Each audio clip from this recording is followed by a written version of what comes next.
Hello, good afternoon. Welcome to Joy News today. We're coming to you live from our studios in Kokomlimle. We're on DTT because we're free to air on DSTV channel 421 and Go TV channel 125. We are your home of independent, fearless and credible journalism. Coming up this afternoon, the police inspector charged with murder for shooting his girlfriend in Kumasi pleads not guilty. We have details of why relatives and friends are angry at his posture. Also this afternoon, 6,451 out of over 7,000 prospective teachers who sat again for the Ghana Teacher Licensure examination last month failed. This afternoon, there are recommendations from Registrar of the Ghana Teacher Licensure examination to resolve the worrying situation. And empty parliament as most NDC MPs throng the High Court complex for Jachi Kweson's case, as well as that of their leader, Dr. Atoforsen. We are live in parliament and also in court for more. Plus, economist and lecturer at the University of Ghana Business School, Professor Godfred Buckman, asking President Akufo-Addo to resign if he cannot govern with 40 ministers. We're also live on Facebook, YouTube, Instagram, and Twitter at Joy News on TV. My personal handle is @Denana Aisha. Please stay for details. We are not looking for perfect people to govern this country because we can't get that here, right? If the president cannot govern this country with less than 40 ministers, he should step down. Including the current president. He should step down.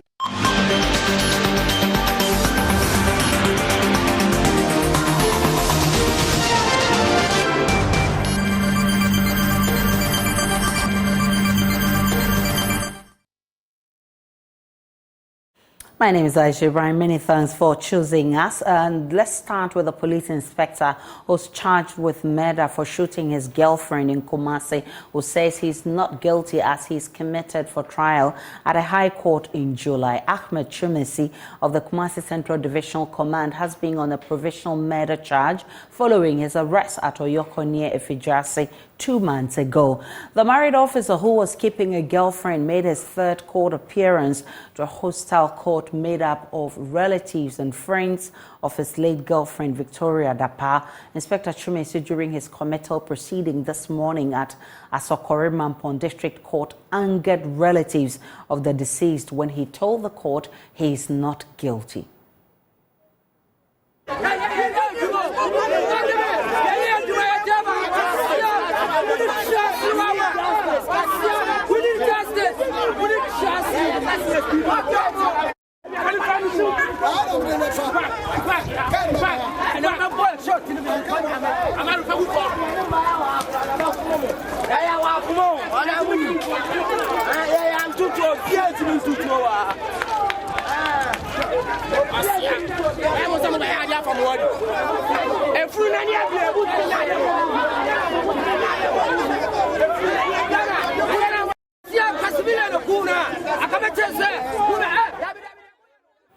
Away from that, 6,451 prospective teachers who sat again for the Ghana Teacher Licensure examination last month failed. This is out of 7,728 people who sat for the exams. Only 1,277 passed. The figure represents 16.5% of the candidates who sat again for the examination introduced to licensed teaching practitioners.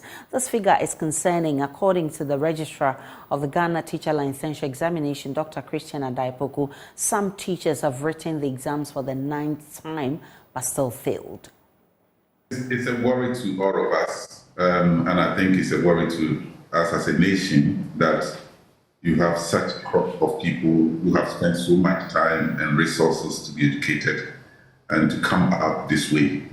Let me say that this result reflects what we have been talking about, that it is not anybody who has passed through teacher education institutions that qualifies to be a teacher. This examination specifically is for or was for those who could not be successful in the previous licensure examination, specifically they are for reciters. And so some of these people have written the licensure examination 9 times. Some have written it 8 times, 7 times, 5 times, and so on and so forth. So let me say that they are the people who, after CV, that is what is left, and we are trying to see if we can still further seed them and get some people into the classroom. So it's surprise to us that the failure rate is so high. But I think that if you drop a normal curve, you will find some people who really do not fit, and those who fit. Over the years, the pass rate of the licensure examination has hovered around 60 to 70% pass. And so the numbers that are able to pass are the people that continuously they resit, and then you get some of them making it after a few attempts, and then there are others that no matter what you do, it appears to us that they just can't fit for the classroom. The Ghana Teacher Licensure examination started in 2018, and every year we write 2 of them in a year. So in all, we have written 10 times. The one that we have just is the 10th time. Okay. And so if somebody wrote in 2018 and is still writing, that person has written 10 times. You say our teachers are doing okay. That is our perception. We thought that our teachers were doing okay. But to be frank with you, it's not every teacher that is doing okay. And it's not every teacher that really is fit for the classroom. And so over the years, we realized that to get the quality teachers that will provide us the quality education, there's a need to have a relook at the quality that is brought into the classroom. And that is why we decided that the wholesale recruitment of people from the training institutions into the classroom must be altered at a point, and then have a second look at it to do a second level of CV to make sure that we get the right caliber of people to enter the classroom. Economist and lecturer at the University of Ghana Business School, Professor Godfred Bokbin, says President Akufo-Addo should resign if he cannot govern with 40 ministers. He explained the International Monetary Fund program the country has secured is not a definite solution to the economic crisis. According to him, the government should cut down on the number of ministers and embark on dissolving some agencies that are not needed in such dire times. We are not looking for perfect people to govern this country because we can't get that here, right? If the president cannot govern this country with less than 40 ministers, he should step down. Including the current president? He should step down. What is wrong with that? Okay. We said that govern with this number of people because we don't have the budget to sustain all of that, okay? Collapse that, sell the V8. I hope you understand that. You know what? You need to declare war on this economy. Right? And marshal all the experts. It doesn't matter which party do you know something? Let's not joke about it. Okay. In 2040, Ghana's population will reach 45 million. 2040. 58% of that population will be less than 30 years. As we speak, 1.6 million Ghanaians who are in the economically active age group, they are successfully unemployed. Out of that percentage, more than 300,000 of that are food insecure and multidimensionally poor. These are people created in the image and likeness of God. Professor Bokbin. This trend is expected. Let me tell you something. You should get worried. Briefly, before I get to Benjamin Bachi. All of us sitting here, no one is safe. Professor Bokbin also says the government must have a relook at the tax burden on Ghanaians. The adjustments that we have to go through, if you look at the plan adjustment, utility adjustment under the program, that is going to affect households, that's going to affect businesses directly. Then again, if you look at the level of taxes, right, and there is clear indication that if we are unable to meet the revenue targets, as program, government may adopt other measures to increase that. Because under the program, we are hoping to increase our revenue to GDP to about 18.2%. Sure. To even increase your revenue by 1 percentage point of GDP is going to impose a lot of burden. And we are hoping to scale up from less than 13% to about 18.2%. Now, you look at the tax rates. If you pick Ghana's effective VAT rate, is more than 21%. And in fact, it's the highest in Africa. When I say in highest in Africa, we are not benchmarking ourselves against Zimbabwe and the others. Let's look for better peers, right? And we should be concerned because if you look, whatever we are doing here, let's not conceptualize it as though Ghana is an island. We are operating within a certain global economy and within a continental that is looking forward to more integration under the African Continental Free Trade.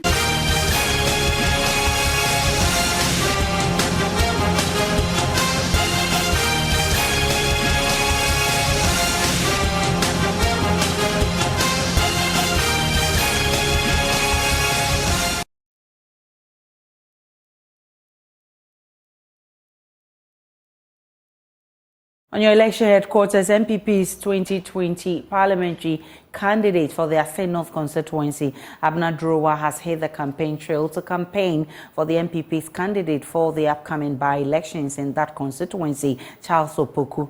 Despite the disappointment of losing the elections and the speculations that she fell out with the NPP folks in the constituency, Abna Drowa has chosen to put aside personal grievances and has thrown her weight behind the NPP's candidate. My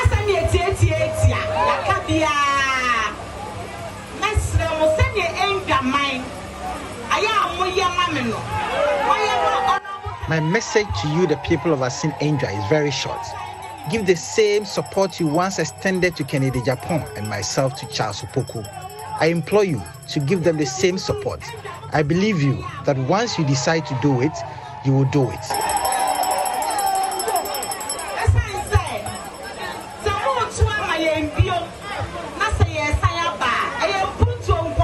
This is because once you are voting for us again, then you know that it's all about development. I'm tired to hear that, Abna, since your exit, we've been lagging behind in terms of development. Because you are not here, everything is at a standstill. I'm tired of hearing that. For now, the opportunity beckons. Charles Opoku has been offered you to continue where I left off. I am pleading with you, vote for him and let's win so we can bring you more development.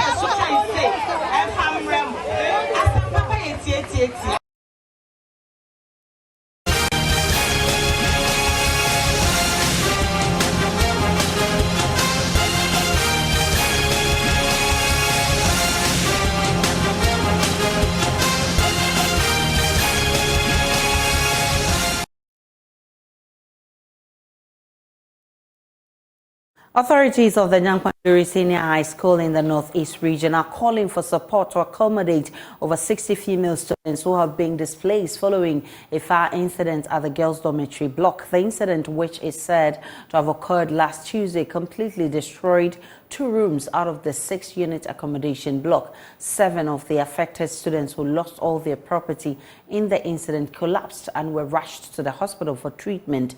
The school management says most of the affected students are traumatized and will need psychological support as part of the preparations for the upcoming exams.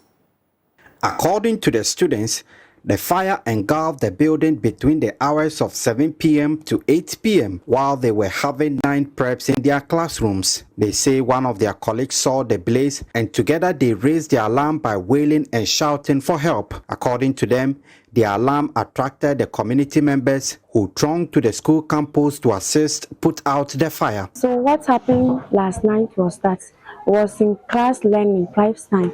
So, and we heard a cry, fire, fire, fire, fire. So we came out to see where the cry is. And we saw that it was in our dormitory. So we rushed to come and see what is going on. We came and our dormitory was burning. All our things, our mattresses, our beds, our books, our jerrycans, all our everything was burned. So it was very painful. Most of our things were spoiled. So we don't even have uniform, anything to wear to class. So we don't know what to do. However, they added that by the time the people could come together to douse the blaze, 2 rooms out of the 6-unit dormitory block had been ravaged completely by the fire. It was my room. What I'm just wearing, that's what I came out with. I don't have anything with me. My books has burned and I brought my JSS certificate. All of it has burned. All my clothing, my things have burnt. So please, we really need our help. That's what just happened just now. 60 students in all were affected by the blaze as their properties were burned to ashes. The situation left the students heartbroken as they cried overnight over their burnt belongings. Some of them were seen rummaging through the debris in a desperate effort to salvage their items.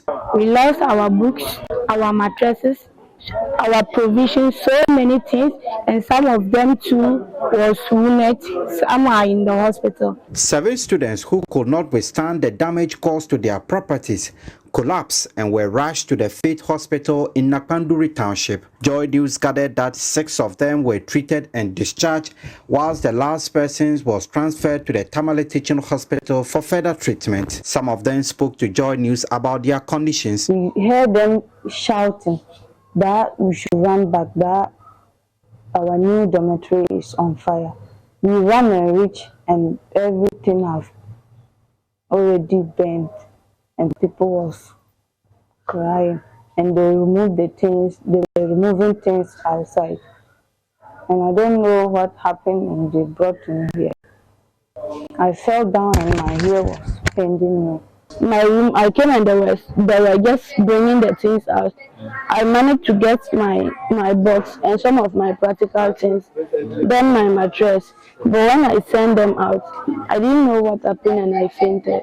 The affected students said the situation would negatively affect their preparations for their final examinations and call for immediate support. We were not struggling and we were wondering how we are going to manage and get our items back and study and pass our YC. It will affect our studies because our books are actually burnt. So we don't know where we'll get our notes and revise again. We really need their help. We need them to come and at least check on it and make sure that we get a place to sleep. According to the school authorities, the displaced students will be housed in the classrooms until the destroyed dormitory block is fixed. The assistant headmaster in charge of administration, Salifu Simon Kofi, called for both psychological and material support for the affected girls. The guidance and counseling department, led by the guidance and counseling coordinator, is putting plans together to counsel the affected students so that psychologically they will be prepared for the exams. But materially, their books, mattresses, uniforms, some of them, the uniform that they wore and went for prep is what they are left with. They have nothing. So that aspect too is a serious challenge. And we intend to appeal to philanthropists and other benevolent people to come to our aid. Back here in Accra, it's an empty parliament this morning as most minority MPs abandoned the House to go to the High Court complex where Assin North NDC parliamentary candidate Dachi Kwesi's criminal trial was set to commence. We'll be heading straight to court and speak with our court correspondent because the criminal trial of the leader of Parliament Minority Caucus, Dr. Kesiela Toforcing, is also continuing at the High Court. It is not clear why most MPs are also not present in the chamber. Last Friday, the House was forced to adjourn when NPP MPs left Parliament to accompany Vice President Bawumia to file his nominations. We'll be speaking with our correspondent, Kwekwa Sante, who is on standby for us. Right now, let's take you to court and speak with a legal affairs correspondent, Akable, with updates from the court. Akable, paints a picture of how things went on in court today with regards to these two trials. So specifically on the issue concerning Dr. Kesiela Toforcing, the minority leader, that case is almost ending now. The first witness, who Dr. Toforcing ordered to come and testify, is an official from the Stanbic Bank. Stanbic Bank is the institution that in 2010 the government of Ghana wanted to obtain a credit facility from to finance the purchase of the ambulance, the ones which were subsequently purchased, which the state believed resulted in a financial loss. That official actually came in as a witness who was ordered by Dr. Toforcing to come and testify. And during the course of the testimony, there was a request about the offer letter they had made to government by way of the credit facility, which they wanted the documents to be made available.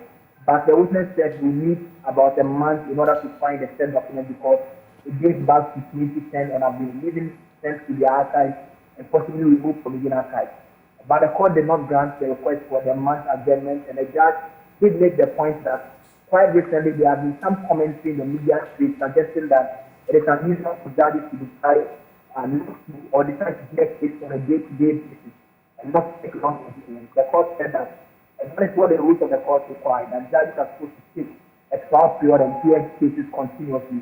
And to self-commenting clearly is born out of a lack of understanding of what the process will do in terms of the trial.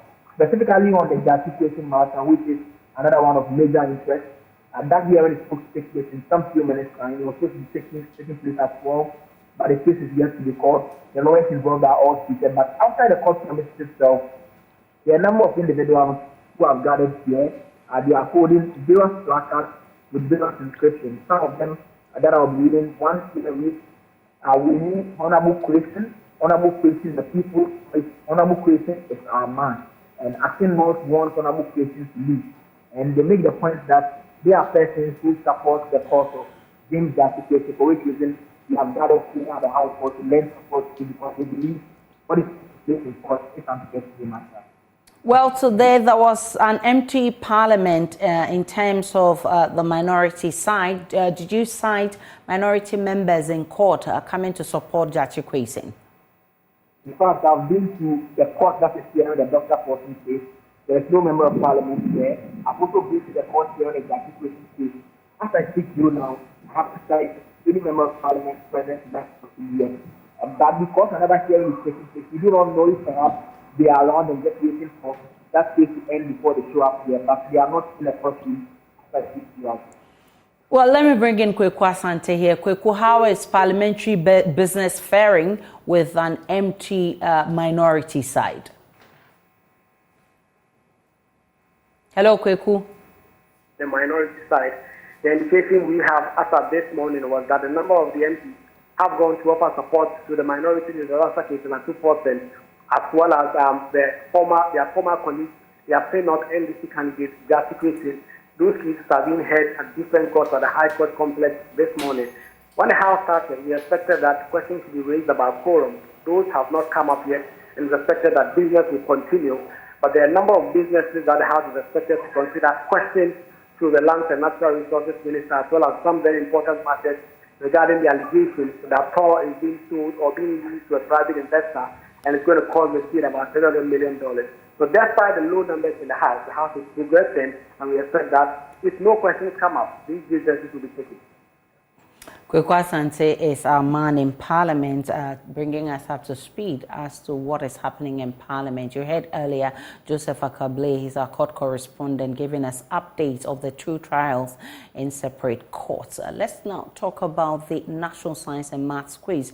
And the Otibuatin Senior High School sent shock waves through the Eastern Region qualifiers as they triumphed over rival schools in a revenge battle. Last year, Xavier SHS stood as a formidable obstacle on their path to the nationals, thwarting their ambitions. However, Otibuatin, fueled by an unyielding determination, has emerged victorious, this time vowing to dismantle any school that dares to challenge their reign. My colleague Michael Ashali interacted with joyous students and contestants after the contest.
Surprisingly, Otibuatin has won. They have won their contest. Raymond. Just getting started.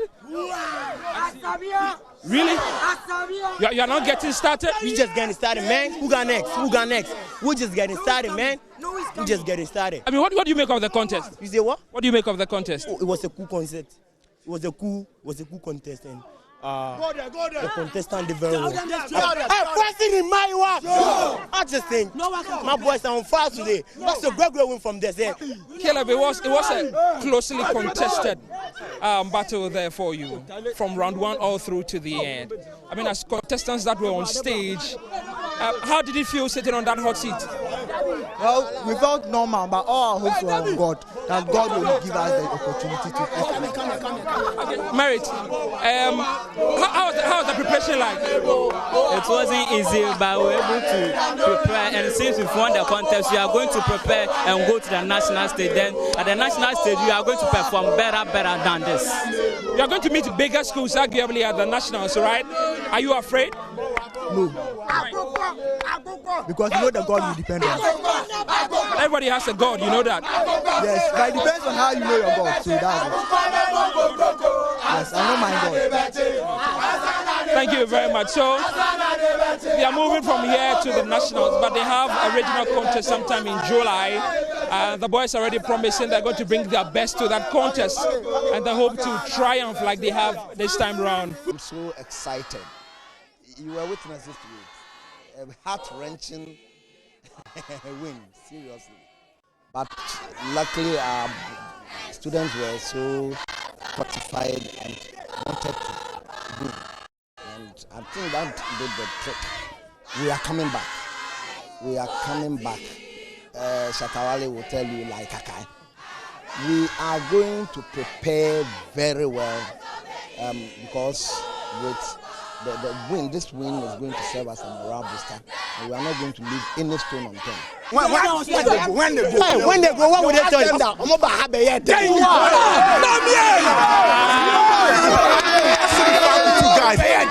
This contest, listen. The contest was really epic.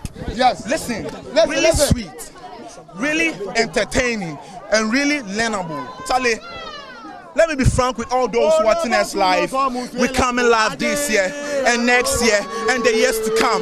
We believe in. So much heat.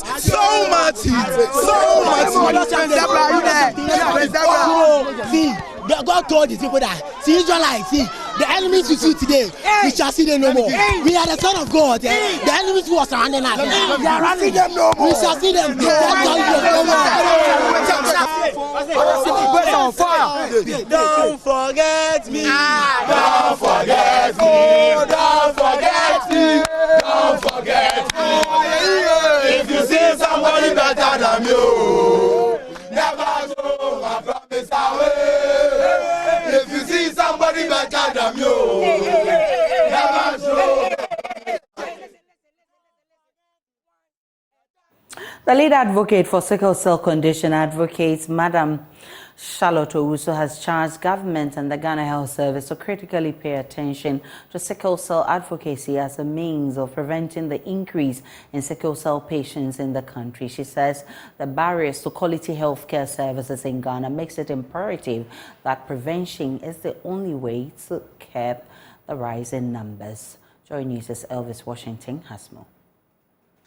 June 19 each year is a day set aside as a Sickle Cell Awareness Day. The awareness is observed each year to throw light on the need for the public to know about the sickle cell disease. This year's theme for the awareness campaign is building and strengthening global sickle cell communities, formalizing newborn screening, and knowing your sickle cell disease status with the hashtag Break the Chain, Get Tested, Know Your Status. In Ghana, the day was observed in Tema, where volunteers were made to test to know their statuses. Madam Charlotte Owusu, the lead advocate who launched this year's campaign, mentioned the need for all to get tested. 25% are carriers of the disease, with 23% who are healthy carriers, AS and AC, and with 2% who are the sickle cell disease people. that is the SS and the SCs, we have 75 people who are AA. They don't have the sickle cell at all in them. And so conveniently we can put, you can easily look for, if you are in the 25%, you can easily look for a partner from the 70%, 75%. So we all were telling them it's necessary that because the situation as it is, we are not too good we are not well versed in the care of sickle cell. There are so many lapses in the system and people are dying. My daughter died. Madam Charlotte Owusu cautioned people from believing that their statuses could change through prayers and deliverance. No, don't look there at all. No means. People say they'll pray and it will change. I wouldn't believe that. It doesn't change, my dear. It is like that till thy kingdom you go. A retired dietitian, Madam Margaret Hansen, who graced the occasion, mentioned that it is important that people eat well to prevent diet-related diseases. If you eat well, you can prevent not only looking after sickness, but a lot of these, what we call diet-related diseases can be prevented. Number one, diabetes, hypertension, cholesterol, liver disease, renal problems, where you have to pay a lot of money to do dialysis. These can all be prevented if you eat well. At Nabita, they call me moderation. I'm not saying don't eat, but everything in moderation.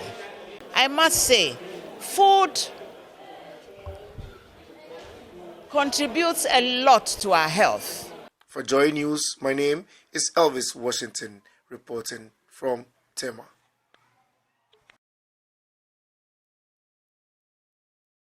The African Continental Free Trade Area Secretariat and the United Bank of Africa have signed an agreement. We'll bring you details of that. But right now, let's go to the court where the case of Gyakye Quayson is about to begin. And you can see that there are a lot of his supporters who have massed up in front of the court premises. We'll bring you details of that court proceedings in our subsequent bulletins.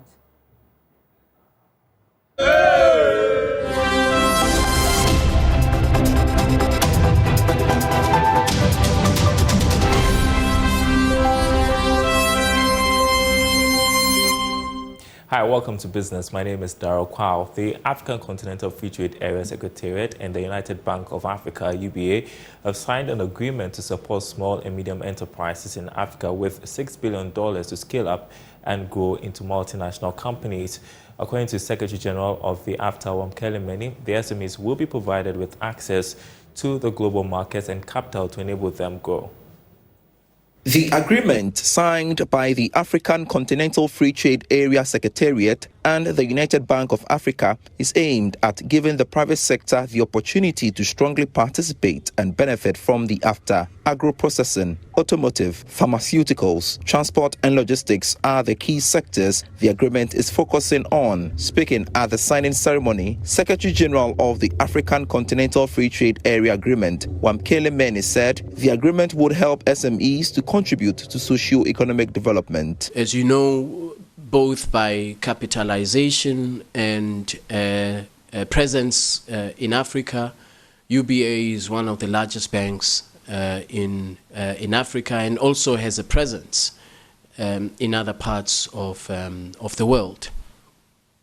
That means that the SMEs that are supported by UBA will have access to global markets, to global capital markets, to the latest technology, as well as to the capital that, of course, that they will require in order to trade and in order to do business within the framework of the AfCFTA.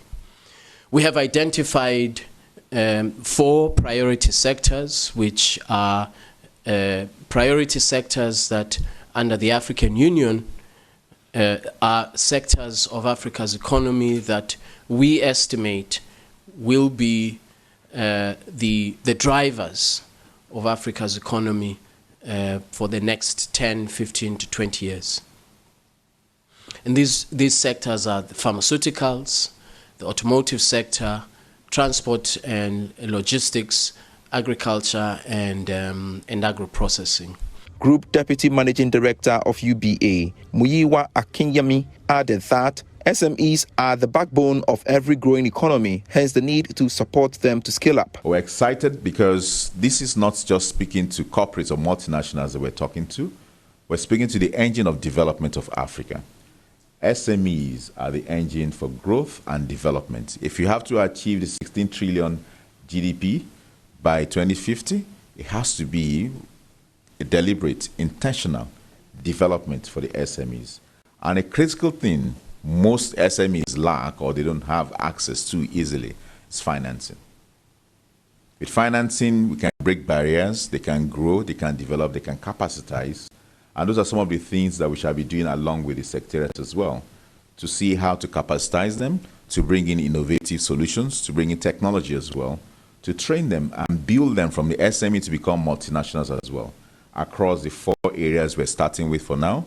And then later on, we add other sectors as well to them. The agreement is expected to boost intra-African trade and help African economies grow. Now, players in the e-commerce space have expressed worry about the inefficiencies associated with the Ghana Post GPS addressing system, arguing it has increased their cost of operations. They believe a proper addressing system will enhance competitiveness within the e-commerce industry. Here's more from the 2023 Africa Trade and E-commerce Logistics Conference held in Accra. 2023 Africa Trade and E-commerce Logistics Conference brought together industry leaders, experts and innovators to explore and discuss the latest trends, challenges and opportunities in trade and e-commerce logistics across the continent.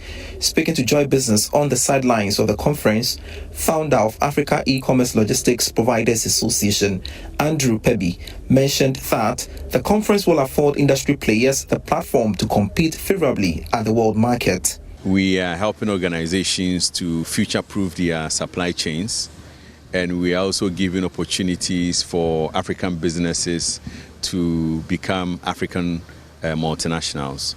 So we are helping organizations, that is SMEs, to grow and expand and enter new markets. Country Manager Jumia Logistics Richmond Carlos Otu expressed worry about the inefficiencies associated with the Ghana Post GPS addressing system.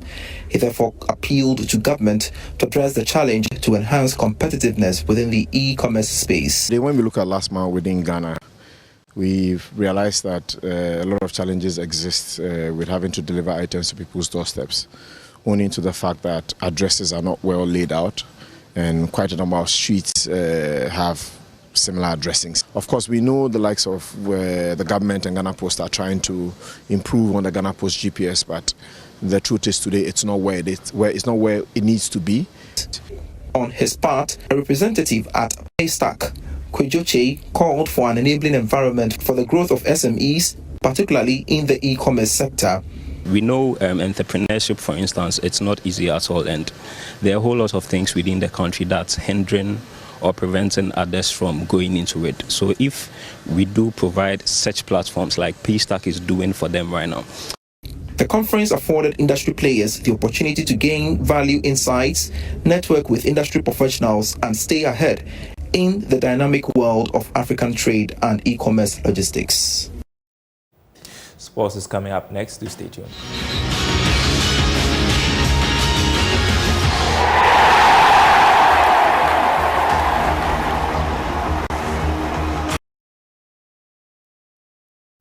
Let's do sports now. On Joy News today with me, Muftau Nabila Abdullah, former communications director of the Ghana Football Association. Ibrahim Sanidara has called on Ghanaians to lower their expectations when the senior national team is coming up against any opponent. According to him, other countries have developed their game and making it very difficult for Ghana to win all matches. The dynamics of football in Africa has completely changed. There's no country today. You spoke of Rigobert Song. Look at the experiences he's had as a player, playing for Liverpool, captaining Cameroon national team to the World Cup, to helping them win the African Cup of Nations and all of that. And him taking his badges and becoming a coach. And look at the quality of players they have listed all over the world. So it tells you that, if Cameroon has a difficult result, you need to look at the opponent well. The same Cameroon, Sonny, the same Cameroon that beat Brazil, at the last World Cup. Yes, absolutely. And you find that this same Cameroon will come on the continent and will be struggling against, a team would consider an also run in African football. That is because the game has changed completely. Everybody is wiser. Everybody is investing more in getting more coaches. Everybody is investing in getting performance analysts to monitor their players abroad to see who are doing well. People are building up their domestic leagues and all. So this goes to actually buttress the point that, look, football is no longer what it is in the past, and we need to focus on what we have and also take our opponents more seriously than we've done in the past, and stop harping too much on our history. This will take us forward. And the people of Sinyani municipality will now have an astroturf following the short cutting for the construction of an astroturf in the area. And according to the Member of Parliament for the area, Kwesi Kwame Chieme, he says that this is part of his contribution to the development of talents in the area. There's more in the following report by my colleague, Precious Semavo. Penkwasi Sakura Park is located in a suburb of Sunyani, a park which has produced many football talents like Sadiq Adams and Efri Aqua. But these young footballers in 2023 continue to play on this grassless pitch. Danousu is a legend of the newly promoted Premier League side, Bofokwatano and the Black Stars. It's bad because normally, even the young ones, those who are below 10 years and 12 years, they have to learn how to play football. But if he continues training on this pitch, he cannot be a good footballer. He needs a pitch more than once. So the Sakura Park, in fact, is dangerous. You can have a lot of injuries on the pitch. To uplift the standard of the pitch, the Sunyani East MP and board chairman of Bui Power Authority, Kwesi Acheme, brokered a deal for the construction of a 5.5 million cedis astroturf financed by the authority. We love football and we need to get the infrastructure for football. I thought that we must do our best to uplift the status of the field. And by God's grace, we are able to provide an ultra-modern astroturf for the good people of Penkwasi in particular and Sunyani in general. Wembley Sports Construction Company Limited has 6 months to finish the edifice. Simon Lamte is the head of construction. What we have here is a full FIFA-approved 11-a-side football pitch. The size is a 68 by 105 meters. It also comes with a floodlight, 500-seater spectator stand, and the VIP sitting area. We also have a mesh fencing around it. Wembley is known for quality, and we don't have any plans of slowing down anytime soon. When we start the construction, we bring our professionals from Accra, and then we employ some of the indigenes from here, not just to work, we train them as well, so that when we are done with the project and we stay for 6 months, that is the retention period, we train them for the maintenance. So when we are done and we leave, they can continue with the maintenance of the project. At the sword cutting for work to commence, witnessed by the chiefs and people of Sunyani, Mr. Miacheme said the project will help bring back the love of football in the community. I think they will wholeheartedly welcome the project. If you look at the numbers around, it tells you that people have been waiting, have been expecting, have been hoping for this kind of infrastructure. I am happy that I am able to help. As the GFA keeps telling us that we should bring back the love. It's a contribution to bringing back the love for our game. That's why I'm appealing to Nananom, everybody, whatever we can do to support the timely completion of the project, we have to do it. I will do my part. Media people, you do your part. Bono Regional Sports Development Officer Foster Boache commended the Sunyani East MP for his efforts to develop talent. Precious Semevo, Joy Sports, Sunyai. And the football coach who physically assaulted a referee in Tamale has been arrested. He turned himself in to the police following a manhunt for him. And we understand that the Ghana Police Service has arrested him and that they've taken his statement, but he's pleading that he shouldn't be taken to court. We'll have details as and when we get them. Thanks very much for joining us. Up next is World News.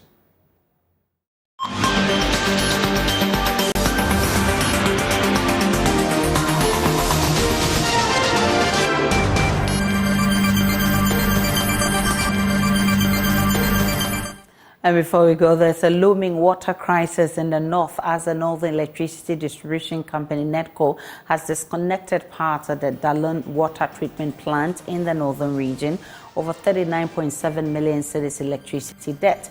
This was part of NEDCO's revenue mobilization exercise and an attempt to improve upon the company's 15 million cedis monthly operational loss. According to the Public Relations Officer of NEDCO, Maxwell Kotoka, the disconnection to the loan has become necessary because the Ghana Water Company failed to settle the debt.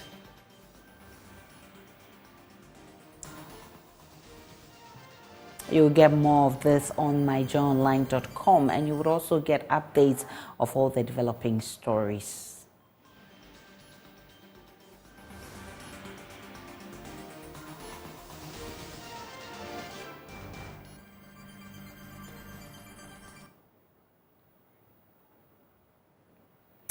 That's where we part company. My name is Aisha Ibrahim. Do enjoy the rest of our programs.